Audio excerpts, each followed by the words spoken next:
आपला ऊसाची व्हरायटी कोणती आहे? हे 8005 आहे. 8005 आहे का? याला कोणतं खत वापरले तुम्ही?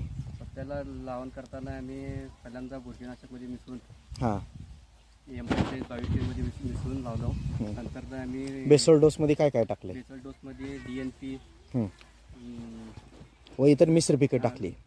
तुम्हाला DNP मुळे काय रिझल्ट आलाय? DNP मुळे काळुंडी टिकून राहिली आहे. हां, फुटवे चांगले आले ती आणि आतापर्यंत काळुंडी टिकून आहे ऊसाला. फुटव्याची संख्या देखील या ठिकाणी आपण जास्त आहे. त्याचबरोबर DNP बद्दल तुम्ही समाधानी आहात का? हां भरपूर.